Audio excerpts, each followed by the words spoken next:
Good morning and welcome to the Mike Show for Sunday, July 12, 2026. Oh boy, got a little gas. Excuse me. 61 degrees at 7:26 a.m. and I am your host, Bob Kamal, and I'm a sinner. And I'm powerless and my life is unmanageable. Humility and gratitude are the keys to life. It's always today, it's always now. My life is not my own. My will not be done. There's no reality but God, and the only thing we have to do is die. So, how are we going to live today? How are we going to live today, honeys? Mackie? Where's Coke? And I hope and pray I can live from my heart, a life based on faith and not fear. Oh, it is another beautiful, beautiful, beautiful, mild Sunday morning. Summer morning. Here in this bucolic Dorf I call home. You can smell that linden tree out there. You could smell it in the night. And believe it or not, I'm tired. And I did not get enough sleep again. Nor was what I got restful. I've literally been up since the sun started showing itself in the sky in the wee hours. And just dozing on and off and getting woke up by the girls. And anyway, I wanted to fall back to sleep, but it didn't happen. So we're up and having coffee, and I decided the girls were definitely not going out this morning. I can't deal with it. But I did let Max out, and there was a cat out there, and he and that other cat just got into a horrendous fight, and that's where that fur was from that the girls were sniffing, Gracie and Ruthie. Was checking Maxie out for any scratches or wounds he might have got. But we didn't need that. He didn't need it most of all. Neither did the other kitty. So anyway, and there's a part of me pushing for me to get on a bike and go for a ride, which I did yesterday. I am out of order. I'm scattered, but what's new?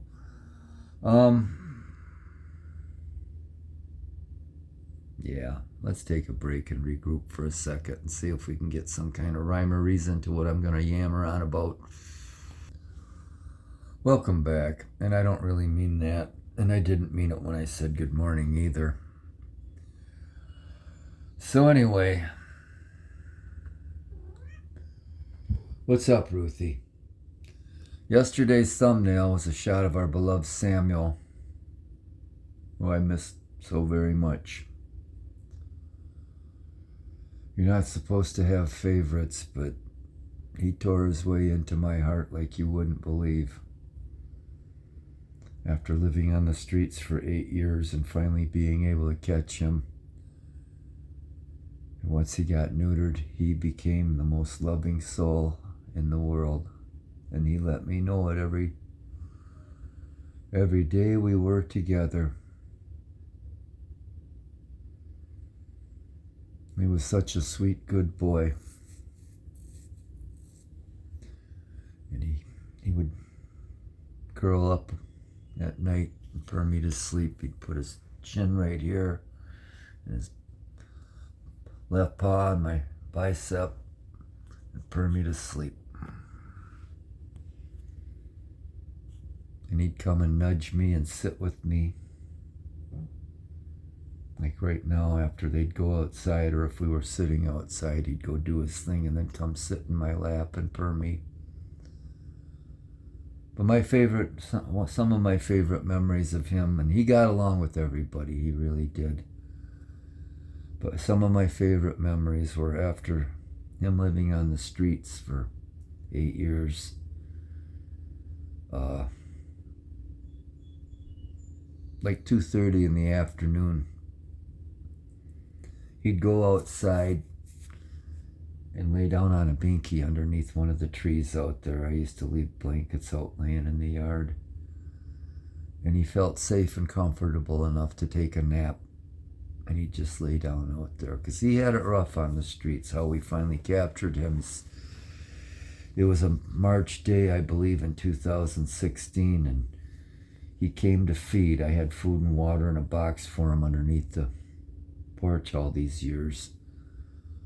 Him and whatever strays would come by. And his throat was all torn open. And I lured him in here with some canned cat food and got him into the vets. And they fixed him up. And I remember it was a Saturday morning. And he was just literally going crazy. Dr. Greenfield told me he was jumping up on the walls 7 feet in the air, up on shelves and stuff. And got him calmed down and treated him and cleaned him up. Got some antibiotics in him, tested him and everything. He was FIV positive. And at that time, how old was he? In 16. He was 8 years old. And we got him back home. And I don't know, that was like a $500, $600 bill back then. It'd be double that now, easy, if not more. No, we didn't get him neutered at that point.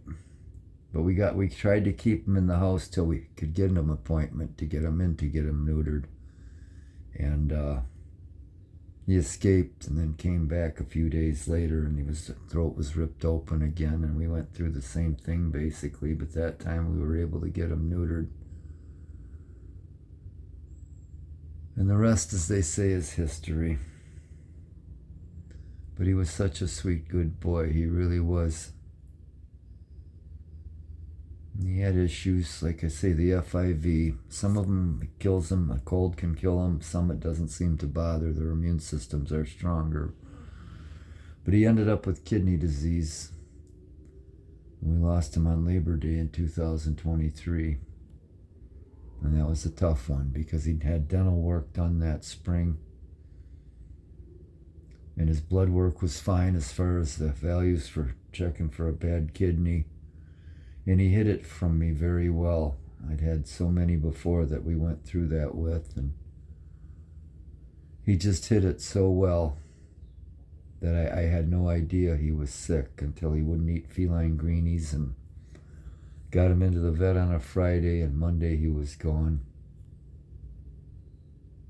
Tried everything we could with fluids, but it just wasn't meant to be. And it killed me. And then losing Mikey in June, the following year, Mikey getting killed out there. It was like I was nailed into a coffin, but I was still alive. So anyway, let's take a little break. So anyway, we're back again. Yeah, Sam's just another example of, you can spend all this money and get them all this treatment and care, and no matter what, things can happen that they're out of your hands, and there ain't nothing you can do about it. It happened with Seiji, with his heart condition. Oh boy. Anyway. And yeah, I talk about it, and I don't mean to seem selfish or self-absorbed about it. Yeah, it hurt me, but it's all about them. That's the thing. If you know me, it's about them. And for years, I was trying to find things to do, went to college, had office skills, trying to find different jobs, and then that recession hit in 2008. I had plans on trying to get into doing web design and photography and things like that. But things just weren't working out no matter what I did. And I would pray daily, and all that came to me was, well, God, what do you want me to do? I mean, it's like, why am I here? And he kept sending me stray cats, so I figured that was it. So I kept taking care of them as best I could. And I got to know some good pals over the years. Did all I could for them. So anyway. Oh boy. And I'm sure I probably mentioned Elsie and Sam were brother and sister. And I caught her in 2008. She was a kitten, and he was still fairly young, and they were both inside here eating food in the living room. Used to keep the basement door open so the Loves could get in and out when I'd be off on bike rides or whatever. And I came home from a bike ride in September. It was a September day. I don't remember which one that year, 2008. And I caught her, but I couldn't catch him. So anyway. After coffee and wake-up time yesterday, we took a spin around town on our Detroit bike. Stopped at Farmer's Market to get a cinnamon roll from Brad, one of the vendors there. Ran into my buddy Johnny Shaz.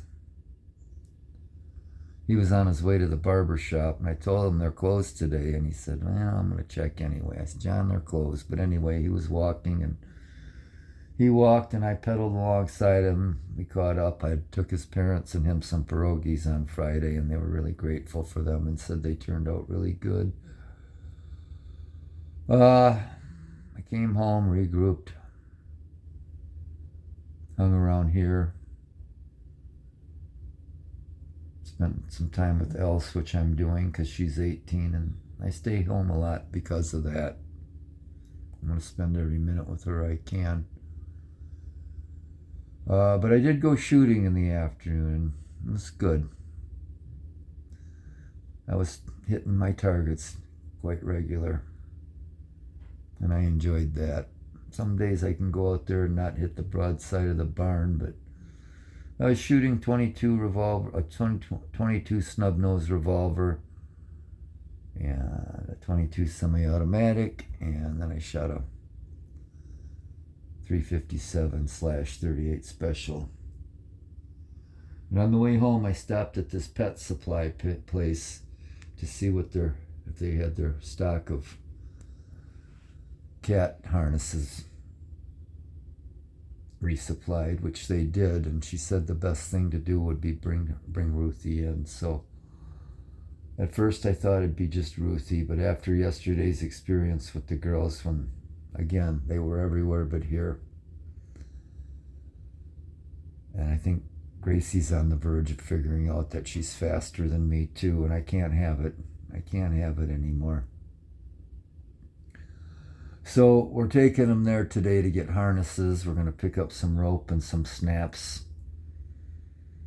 We did let them out in the afternoon, like I said. And Grace and Chloe, for the most part, were underneath the next door neighbor's deck.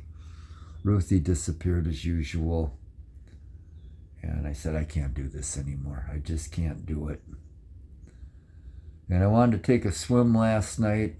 I couldn't figure out whether to ride the bike there or drive the truck there. There was a concert going on at the band shell. And I generally stay away from crowds now. It's not that I hate people, but I seem to feel better when they're not around. And let's face it, you never know anymore in this day and age. There's nutcases everywhere. And the best place to avoid bad things happening, I think, is to stay away from large groups of people. So anyway, I was going to go swimming around 7:30, and when I went out to go drive the truck there to go there, Millie Mallard was out feeding in the backyard, and I didn't want to disturb her. Mo wasn't with her, so I'm assuming they got babies or they got eggs to hatch, because usually that's how it works. Early on you see a pair of them, and then eventually just either one or the other will come, and then once the eggs hatch, who knows what they're doing. But anyway, I think I'm going to get out and take a spin around town this morning. A package came yesterday that I've been waiting for, but I'll probably take that to Cousin Paul tomorrow. Might get out shooting today, but the big thing is going to be to go get some harnesses and ropes for these ladies to keep them in the general area and save me a lot of stress. So anyway, that's about all we have right now, and that's about where we're at. So from the cold gray ashes and coals of my cold black heart, my broken, beaten, battered, bruised, bloody, burdened, empty, hollowed, cracked, shattered, hopeless, forsaken, forlorn, bitter, angry, tired, resentful, twisted, convoluted, confused, very tired and grieving and happy and grateful soul. Piss off. Happy Sunday, and thanks for not tuning in.